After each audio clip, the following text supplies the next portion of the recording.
Histoire de la Fédération du Mali et de son éclatement.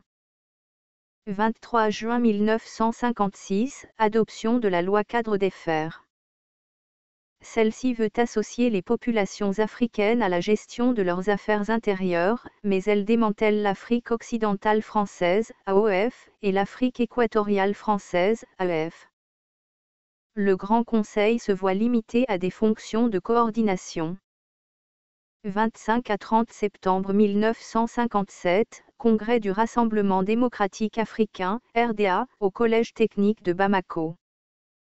Selon l'historien Sekene Modi Sissoko, la question fondamentale dans l'opinion africaine était celle de savoir si, après la loi-cadre, les territoires se regrouperaient dans un cadre commun qui était celui de l'AOF ou de l'AEF ou s'ils resteraient isolés et liés chacun à la France, selon la loi des Fers.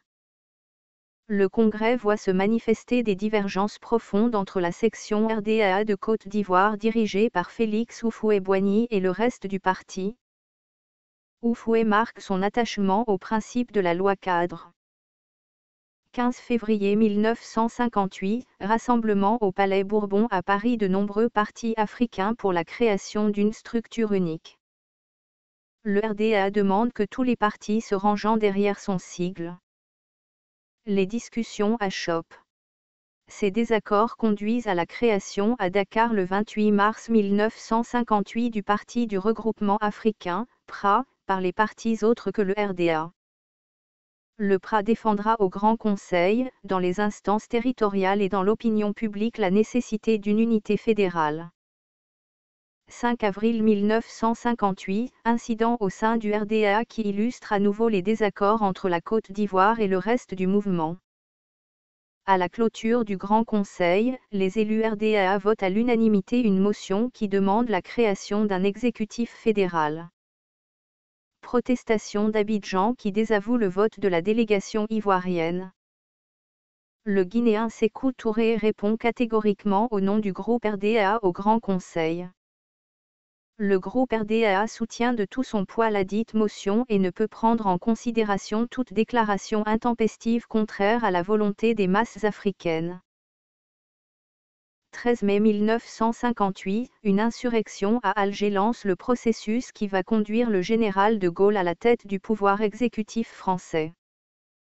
De Gaulle veut une nouvelle constitution, qui définisse notamment de nouvelles relations entre la France et ses colonies. Il associe aux travaux Houphouët-Boigny. Le projet propose la création d'une communauté, sorte de fédération entre la France et les pays africains. Selon l'historien Sekene Modi Sissoko, le projet était scandaleux pour les nationalistes africains car il ne mentionnait même pas les deux idées forces qui agitaient les esprits depuis le congrès de Bamako. Le droit à l'indépendance et l'unité des territoires.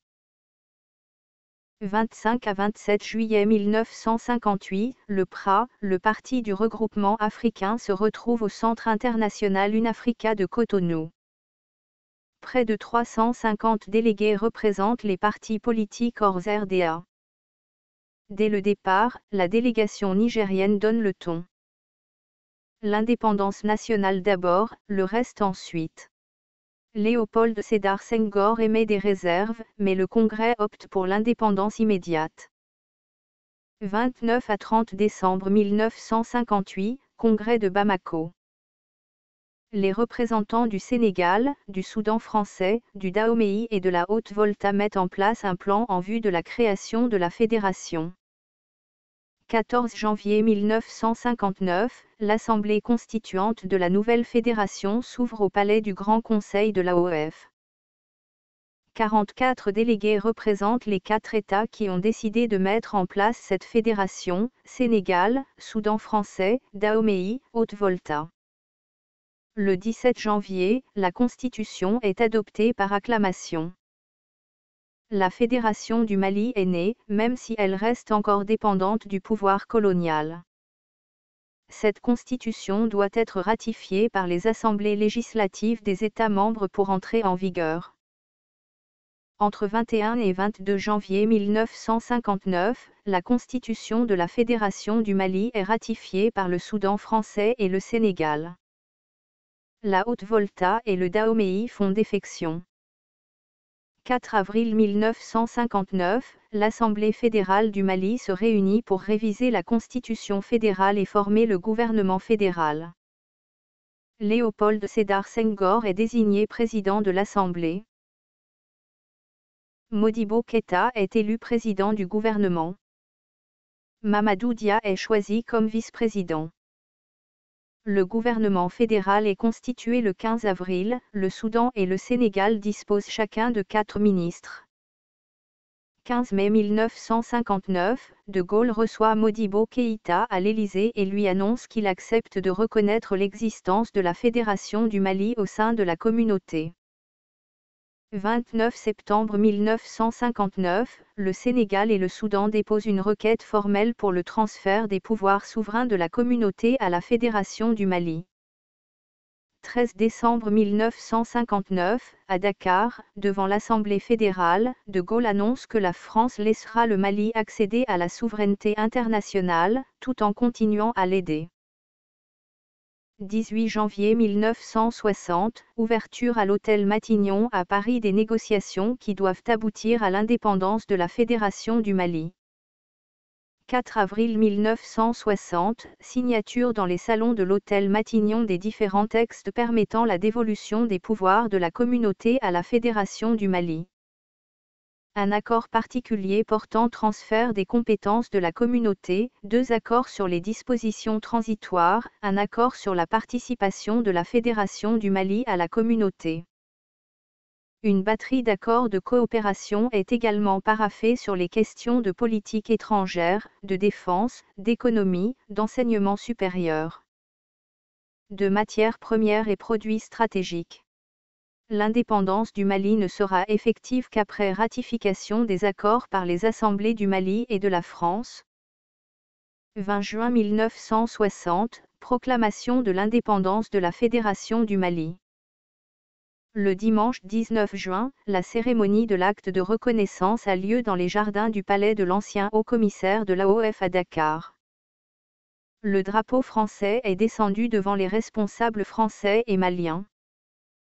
Les accords franco-maliens sont signés. L'Assemblée fédérale du Mali se réunit pour une séance solennelle au cours de laquelle elle vote l'indépendance de la Fédération du Mali. À minuit, Léopold Sédar Senghor, président de l'Assemblée, proclame cette indépendance. 18 août 1960, traversée par de multiples désaccords sur la désignation de ses responsables, la Fédération du Mali semble vouée à l'éclatement. Une nouvelle crise accélère le processus. Modibo Keïta donne des instructions au chef des forces armées, le colonel Soumaré, pour la mise en place de mesures de sécurité lors de la prochaine élection présidentielle. Il le fait sans prévenir son ministre de la Défense, Mamadou Dia. Le 18 août, le colonel Soumaré demande aux unités de l'armée malienne qui sont à Podé et Bignona d'envoyer chacun une compagnie en tenue de combat. Mamadou Dia tente de contrecarrer la décision, Modibo Keïta la reconfirme. Les Sénégalais ont la certitude que les Soudanais vont faire usage de la force et se préparent en conséquence. Les Soudanais sont persuadés que les Sénégalais préparent leur sécession. 19 août 1960, Modibo Keïta convoque un conseil des ministres extraordinaire dans la soirée pour empêcher la sécession du Sénégal. Un seul ministre sénégalais est présent. Mamadou Dia est déchargé de la défense. L'état d'urgence est proclamé. 20 août 1960, la réponse des Sénégalais ne tarde pas à arriver. Le commandant de la garde républicaine arrête le colonel Soumaré. Les hommes de la gendarmerie, qui sont sénégalais, se rangeant aux côtés de Senghor et de Dia. L'Assemblée est convoquée. Elle vote en pleine nuit l'indépendance du Sénégal et décide elle aussi d'un état d'urgence. Le 21 août, Modibo Keïta et les représentants maliens présents à Dakar sont raccompagnés à la gare et quittent le pays. 22 septembre 1960, l'indépendance du Mali est proclamée. Source, Sekene Modi Sissoko, un combat pour l'unité de l'Afrique de l'Ouest, la Fédération du Mali, 1959 à 1960, Néa, Dakar, 2005.